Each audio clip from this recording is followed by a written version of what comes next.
A Summary of the Red-Headed League by Sir Arthur Conan Doyle. Chapter 1. One day, Dr. Watson visited his friend Sherlock Holmes at his home in London. When he arrived, Sherlock Holmes was talking to a man in his living room. The man's name was Mr. Jabez Wilson. Mr. Wilson knew that Holmes was a famous detective who could solve crimes, and he wanted him to solve a mystery. While Mr. Wilson was talking, Holmes looked at him carefully. He looked at Mr. Wilson's face, his hands, and his clothes. He worked out that Mr. Wilson used to be a labourer, that he visited China in the past, and that he did a lot of writing.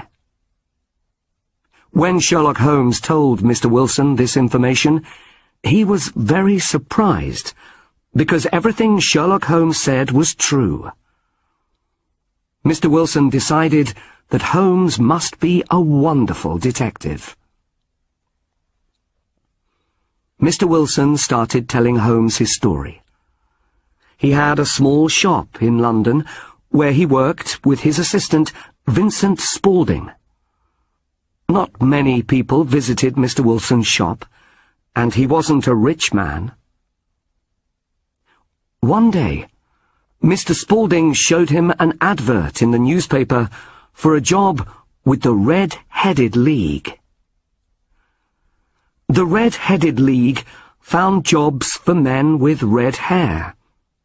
Mr. Spaulding wanted Mr. Wilson to ask about the job because Mr. Wilson had red hair, and the job was only a few hours a week. The money could really help Mr. Wilson and his small shop.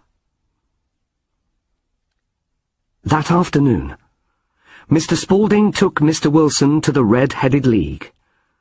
There were a lot of men waiting outside the office, and they all had red hair.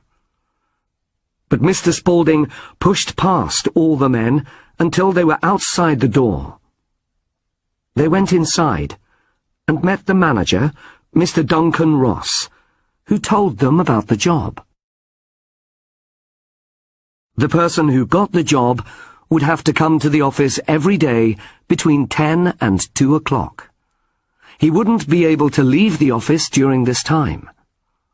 While he was in the office, he would have to copy all the information from a large encyclopedia into a book. The pay was £4 a week. This was a lot of money. Mr. Ross told Mr. Wilson that if he could start work the next day, he could have the job. Mr. Wilson was very surprised, but quickly said yes. Chapter 2. The next day, Mr. Wilson bought a pen, some ink, and some paper, and went to the Red-Headed League. He thought about the job. Could it be real?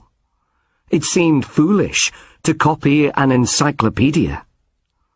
But, to his surprise, when he arrived at the office, Mr. Ross was waiting for him. So, Mr. Wilson sat at the table and started work. He copied information from the encyclopedia into a book until 2 o'clock. Then he went home. Mr. Wilson went to the office every day, and at the end of the week he received his pay of £4. The work was easy, and he was very content.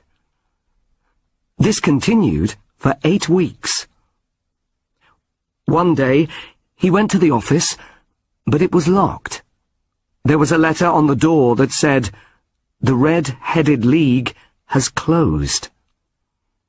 Mr. Wilson didn't know what to do. He asked the landlord why the office was closed, but the landlord said that he didn't know. He said that he didn't know Mr. Ross or the Red-Headed League. It was a mystery, and Mr. Wilson wanted Sherlock Holmes to solve it. Holmes asked Mr. Wilson some questions about his assistant, Mr. Spaulding. After Mr. Wilson left, Holmes asked Dr. Watson to go to a violin concert with him that evening. On the way, they could go past Mr. Wilson's shop. When they arrived, Holmes walked up to the shop and hit the ground with his walking stick 3 or 4 times. Dr. Watson thought this was very unusual. Then Holmes knocked on the shop door. A young man answered, and Holmes asked him how to get to the concert. "Did you knock on the door so that you could see the young man who works for Mr. Wilson?" asked Dr. Watson. "No. I didn't want to see the man. I wanted to see the knees of his trousers," replied Holmes. Dr. Watson thought that was a very unusual answer. He didn't understand. But Holmes didn't explain.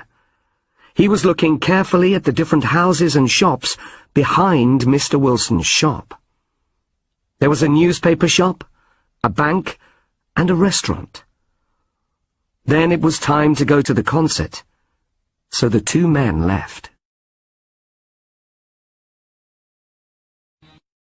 Chapter 3. After the violin concert, Sherlock Holmes told Dr. Watson that he had to see someone before he went home. "There is going to be a crime tonight, Watson," explained Holmes, "and it might be dangerous.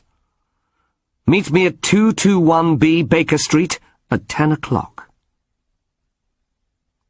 Dr. Watson arrived at Baker Street that evening. Holmes was talking to Peter Jones, who was the most important policeman in London, and a man called Mr. Merryweather. Holmes explained to Watson that they hoped to catch a famous thief called John Clay that night. The 4 men got into 2 taxis.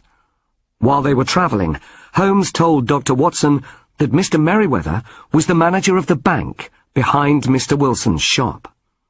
The taxis were taking them to Mr. Merryweather's bank. When they arrived, Mr. Merryweather took them into the bank and down into the cellar. It was dark inside the cellar, and there were a lot of large boxes. Holmes looked carefully at the floor of the cellar. Then he asked Mr. Merryweather to tell Dr. Watson why the thieves might be interested in this bank. "They are interested in the gold in the boxes in this cellar," explained Mr. Merryweather. "It is unusual to have so much gold in one bank, and we have been worried. We wanted to move it."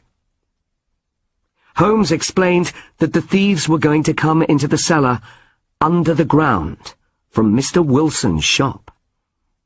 Now there were 3 policemen waiting outside Mr. Wilson's shop. Holmes and the 3 men were waiting inside the cellar. The thieves wouldn't be able to escape. Holmes turned out the light, and the 4 men waited for the thieves to arrive. After about an hour, the men saw something. One of the large square stones in the floor started to move. Suddenly, they saw a hand. The hand slowly moved the stone up and to the right. Then a young man climbed out of the hole and into the cellar. When the young man stood up, Holmes quickly grabbed his arm. It was John Clay. "John Clay, your red-headed idea was a good one, but we've caught you," said Holmes. Chapter 4. Sherlock Holmes and Dr. Watson returned to Baker Street, and Holmes explained the crime to Watson. John Clay had the idea for the Red-Headed League because his friend Mr. Ross had red hair. Holmes knew that the job of copying out the encyclopedia was too foolish to be a real job.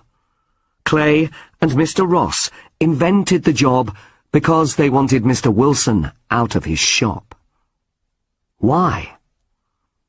Mr. Wilson told Holmes that Mr. Spaulding often used to work in the cellar. Holmes thought that this was unusual.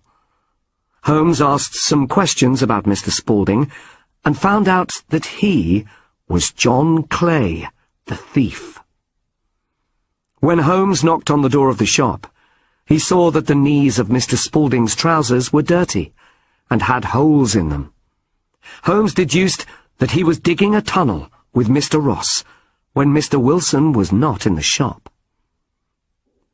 When I saw that the bank was behind Mr. Wilson's shop, I knew why they were digging a tunnel, said Holmes.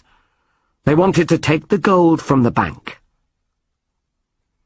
How did you know that they wanted to take the gold on Saturday night? Asked Watson. When they closed the Red-Headed League, I knew the tunnel was finished. If they took the gold from the bank on Saturday, they would have a day and a half to escape before the bank opened on Monday, replied Holmes. Well done, Holmes, said Watson.